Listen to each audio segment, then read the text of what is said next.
different reasons why I feel like I didn't want to and how I'm trying to combat those. You know, what if I didn't do that? I'm unemployed. That I feel like I... Hi, my name is Ammaarah. This is my first official YouTube video. I think after hiatus of probably like 3 or 4 years. I first posted back in, I think, like my first year of university. I just posted study content, but I decided that I probably wanted to get into YouTube this time around because I feel like it is something that I would think in the future, you know, what if I didn't do that? What if I did do that? What if I allowed myself to just break out of my comfort zone and try something different?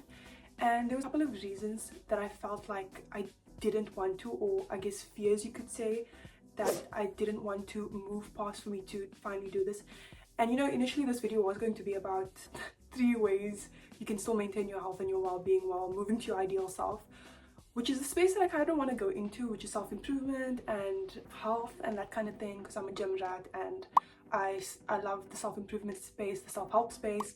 But I feel like this is an appropriate first video, especially since anxiety and the fear of the unknown is something that I'm trying to work past in doing something like this. And the way I want to do that is just talk about 3 different reasons why I feel like I didn't want to and how I'm trying to combat those. The first reason why I feel like I didn't make the first step was I feel like everybody's fear, which is the fear of judgment from others and just how people would perceive me. I think the part of me, I don't know if this is the right description, but the ego part of me didn't want that to be the reason why I didn't want to do this sort of thing. It's almost like, what?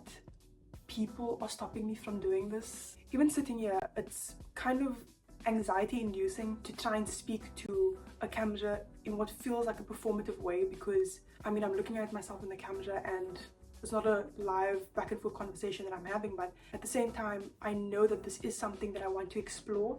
And the way I'm trying to pass it is also just thinking about, you know, at the end of the day, when I'm dead, who's going to come to my funeral? This is something that I heard Alex Hormozy say. 2 weeks after you die, most people will have forgotten about you. 6 months after you die, no one will talk about you. If they're not caring enough then it certainly doesn't matter what they think about your life now. If that's the most significant event that's going to happen in your life, which is that you stop living, how much credibility or weight should we give to other people's opinions on what we should do with our lives? When it comes to it and we're on our deathbed, these people that you thought were so important, you placed their opinion over here, and now you're on your deathbed and they're not even at your funeral. So I feel like that was something that also changed my perspective in how I view other people's opinion of me. They may say something, they may not say something. At the end of the day, a lot of people are very nice and kind and supportive, but you do get those few people who say something nasty. Another thing that I feel like prevented me from trying to start this, and what I'm trying to do about this, is how this may interfere with my work. So I currently right now I'm unemployed. I graduated from university this year. I graduated with a Bachelor of Biochemistry and Human Anatomy and Physiology. So right now I am trying to work my way up to explore another career field. So I'm studying towards that right now, and YouTube does take up a lot of time. The way I'm trying to reduce the anxiety around that is actually planning out how I want to structure my week when it comes to YouTube. So what I'm thinking right now, this obviously may change in the future since I'm just starting out, is time blocking. So I'm a fan of time blocking. I love time blocking, especially when it comes to things that I want to achieve in my life. And I feel like time blocking will help me because I can now decide, okay, I want to spend an hour a day working on the script, for example. I can then film on Fridays. So working an hour a day and time blocking that hour, maybe, I don't know, 11 a.m. in the morning. And then on Friday, maybe after Jummah, then I can film like I am now. It's Friday, it's after Jummah and I'm filming right now.